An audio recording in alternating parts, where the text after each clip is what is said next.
Je veux déterminer la configuration de ce composé là.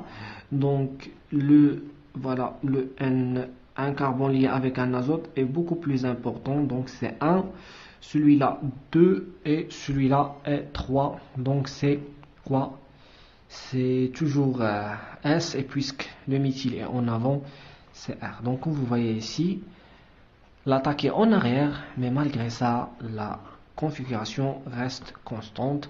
Donc pour cette raison, chaque règle a des exceptions. Donc ça c'est un cas particulier. Mais le cas général, nous aurons une inversion de la configuration. Donc comment je peux savoir que y a-t-il une inversion ou non? Donc c'est tout simplement par la détermination de la configuration absolue. Donc si la configuration reste constante, ce qui explique que c'est une rétention de la configuration qui dépend du groupement et non de carbone asymétrique. Donc je vais essayer de passer au cinétique de la réaction. Donc cinétique des réactions SN2. Lorsqu'on parle de la cinétique, on parle de la vitesse de la réaction. Donc Rx plus un nucléophile qui va me donner RNU plus X-. Donc la vitesse, l'expérience montre que cette réaction dépend non seulement de Rx, mais également de Nu. Donc, elle dépend de la concentration de deux molécules. Donc, pour cette raison, on l'appelle une réaction bimoléculaire, c'est-à-dire qu'il dépend de deux molécules. C'est une réaction d'ordre 2 ou bien deuxième ordre. Voilà, je vais essayer de passer directement à l'influence du solvant. Influence de quoi? Du solvant. Donc l'influence du solvant dans cette réaction, donc la SN2 ou bien la substitution nucléophile bimoléculaire se fait mieux sur les carbones peu.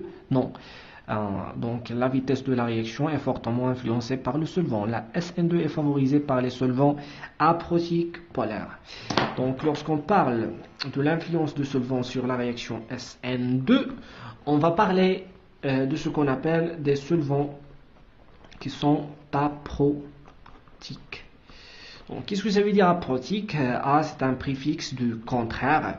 Protique, ça vient du proton, c'est-à-dire un solvant capable de former une liaison hydrogène. Et puisque le A de contraire est ici, le solvant aprotique est un solvant qui est incapable de former une liaison hydrogène. Il y a une seule façon de comprendre, c'est par les exemples. Donc je vais essayer de donner un exemple d'un solvant aprotique, par exemple le propanone. Donc on peut avoir également d'autres solvants aprotiques, par exemple le pyridine. Donc tous ces éléments là, ils ne possèdent aucun proton, voilà, aucun hydrogène chargé positivement. Donc on peut trouver également les nitriles, HCC triple liaison N, voilà, et ainsi de suite. On peut également trouver le soufre, voilà. Ce sont tous des solvants qui sont non protiques ou bien aprotiques. Donc à chaque fois que vous voyez un solvant aprotique, il faut penser à la réaction SN2, bien sûr dans le cas d'un carbone secondaire. Donc voilà, je vais passer directement à l'influence de substrat. Influence de substrat.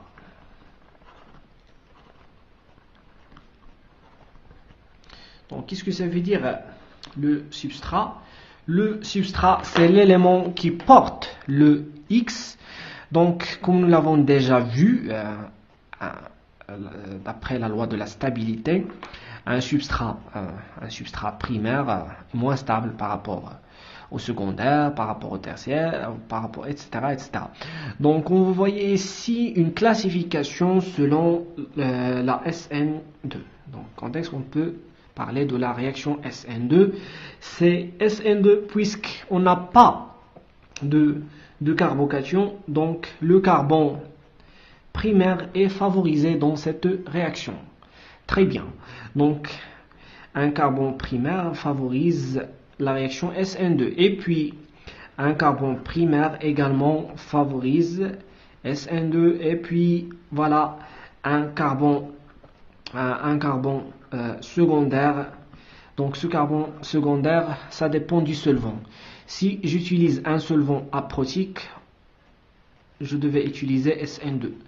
Si j'utilise un solvant protique, je devais utiliser SN1. Donc le carbone secondaire, on peut trouver des carbones secondaires réagir selon SN1 et également des carbones secondaires réagir selon SN2. Voilà, et le dernier cas, c'est le carbone tertiaire, bien sûr. Donc le carbone tertiaire est plus stable, donc il va réagir selon SN1.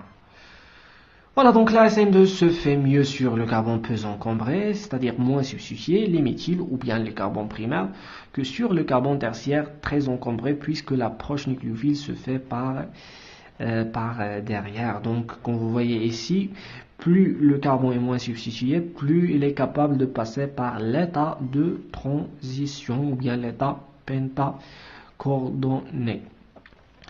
Donc, je vais essayer de parler de l'influence de la nucléophile ou bien du nucléophile. Donc, influence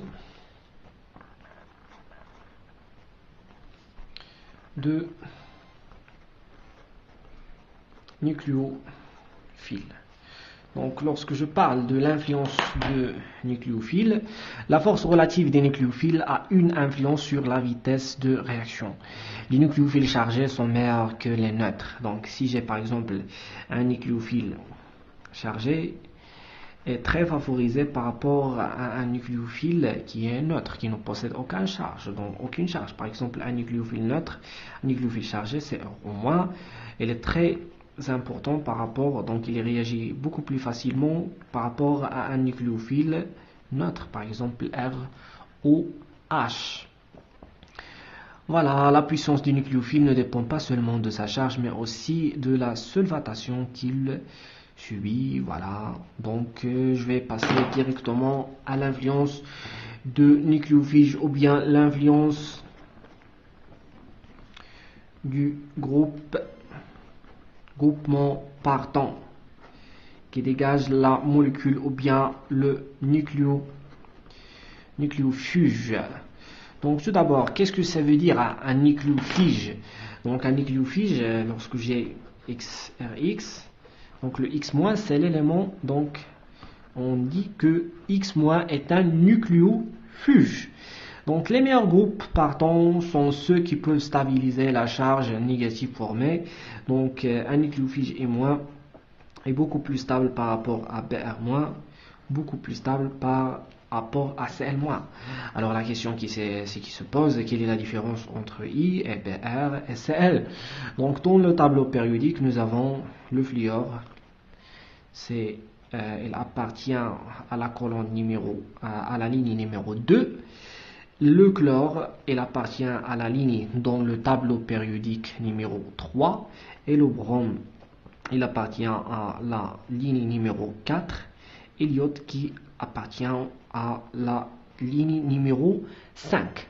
Quelle est la différence entre le fluor, le chlore, le brome selon la taille ou bien le rayon atomique? Donc le fluor a un rayon atomique très petit. Pourquoi? Parce que n est égal 2. Par contre, le chlore, donc ça c'est le rayon atomique, le chlore a une taille beaucoup plus importante.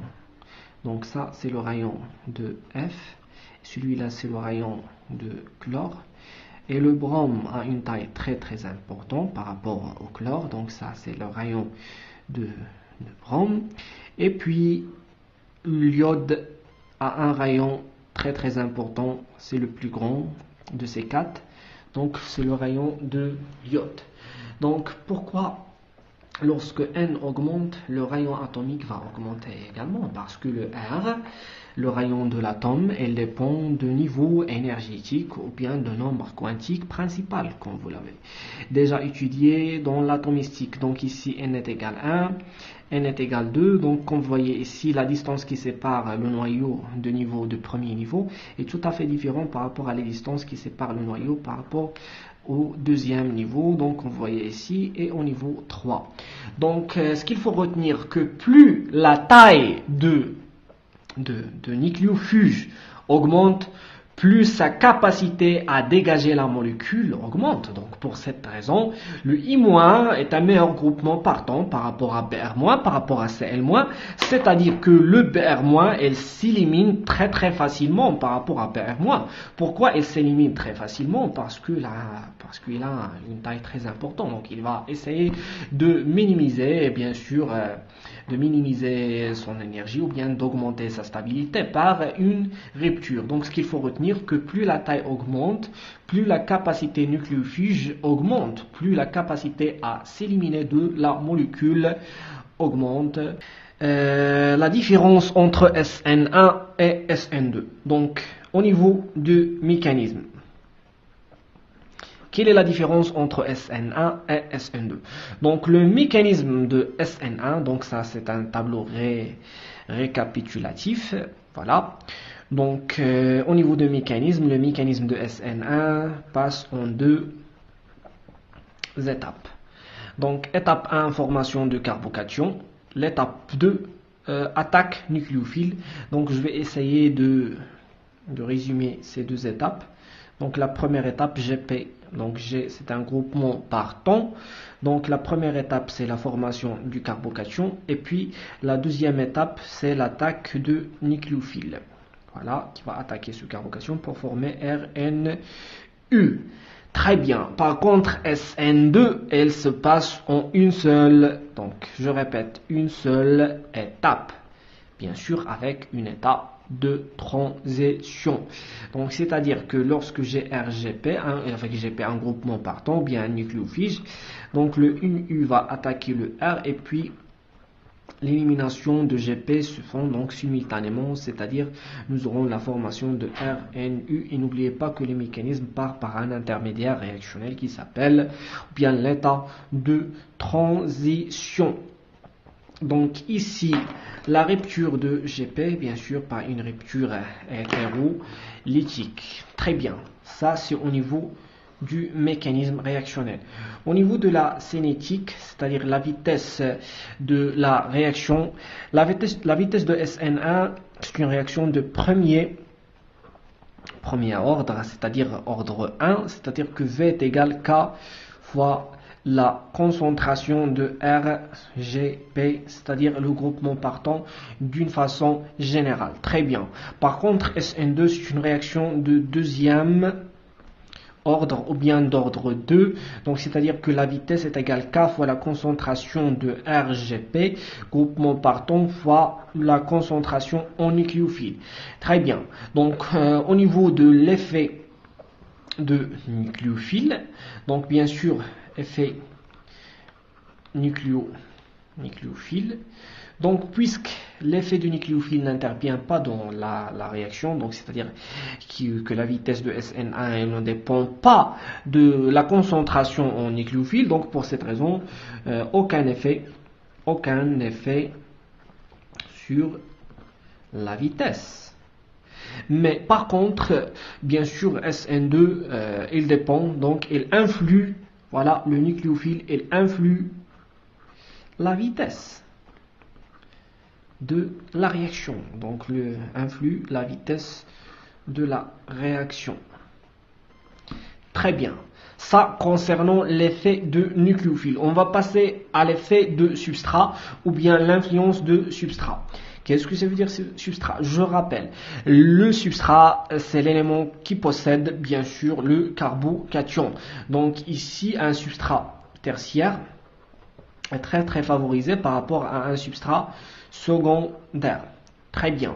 Par contre, SN2, donc, il nécessite un substrat moins substitué. Pour cette raison, un méthyle est favorisé par rapport à un primaire. Très bien.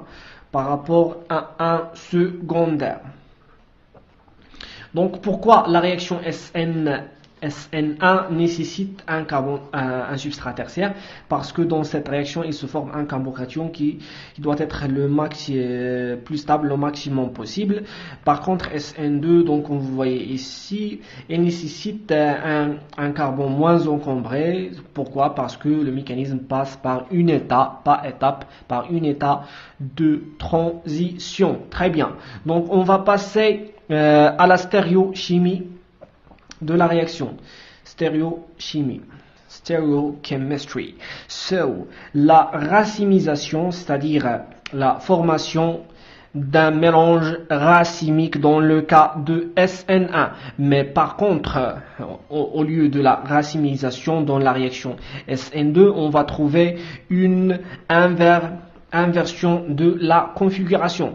Très bien. L'effet du solvant ou bien l'influence du solvant. Donc, la réaction SN1 nécessite un solvant protique, c'est-à-dire un solvant capable de former une liaison hydrogène et donc qui facilite le départ de X- et donc qui facilite la formation de carbocation. C'est pour cette raison les solvants protiques vont former vont causer un mécanisme SN1. Par contre, les solvants aprotiques, c'est-à-dire qu'ils sont incapables de former une liaison hydrogène et donc ils sont incapables de faciliter la rupture de CX. Pour cette raison, on va trouver une réaction de type SN2. Très bien, et voilà. Et finalement, les réactions rivales, c'est-à-dire, qu'est-ce que ça veut dire les réactions rivales, c'est-à-dire compétitif, c'est-à-dire les réactions de compétition. Donc, lorsqu'on parle de la réaction SN1, on va parler de la compétition. Donc nous allons voir tout ça dans les prochaines vidéos. Donc une compétition soit d'une réaction d'élimination et puisqu'il se forme un carbocation, donc nous aurons également l'opportunité de former donc passer par un réarrangement et voilà SN2 puisqu'il ne forme aucun carbocation, donc nous aurons seulement la compétition de la réaction d'élimination.